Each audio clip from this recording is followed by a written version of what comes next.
Hello friends, welcome to my channel. আজকে আরও একটা সহজ আলপনা ডিজাইন নিয়ে এসেছি।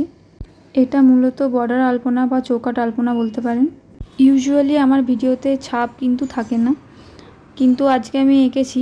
কারণটা হচ্ছে যে যখন আপনাদের মনে হবে যে টাইম ভীষণ কম আর খুব কম সময়ের মধ্যে আপনাদেরকে কোথাও আলপনাটা আঁকতে হবে বা একটা পারফেকশনের ব্যাপার আছে, তখন কিন্তু আপনারা ছাপটা তুলে নেবেন। ছাপ তুলে আঁকলে সময়টা একটু কম লাগে। বর্ষাকাল বলে বিশেষত এটা করা, কারণ বর্ষাকালে আমি যেখানে আলপনাটা দিচ্ছি সেটা বারান্দা, খোলা বারান্দা। তো সেখানে বৃষ্টি হলে পুরো আলপনাটা ভেসে যাবে আর ফটো তোলা যাবে না। এই জন্য জলদি জলদি করে আলপনাটা আঁকবার জন্য ছাপটা তুলতে হয়েছে। যদিও দেখতে পাচ্ছেন যে পুরো আলপনাটা ছাপ আমি তুলিনি এখানে। শুরুতেই বলি, আপনাদের যদি আমার কাজ ভালো লাগে তো আমার চ্যানেলটা সাবস্ক্রাইব করে দেবেন। আর আমি আপনাদের কাছ থেকে একটা কথা জানতে চাই যে আপনারা কী ধরনের আলপনা দেখতে বেশি পছন্দ করবেন।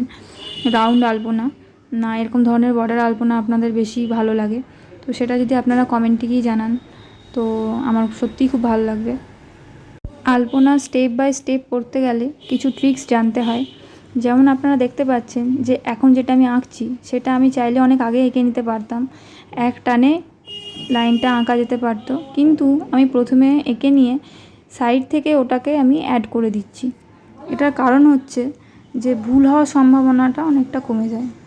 আর এই মুহূর্তে আমি যে স্ট্রোকসগুলো আঁকছি সেটা আঁকতে গেলে একটু ধৈর্য ধরে প্রথমে একবার কাপড় থেকে যে রঙটা আসে একটু কম করে নিয়ে নিংড়ে তারপরে আঁকবেন, তা নাহলে একসাথে অনেকটা করে রঙ পড়ে যায়, তখন স্ট্রোকসগুলো খারাপ হয়ে যায়।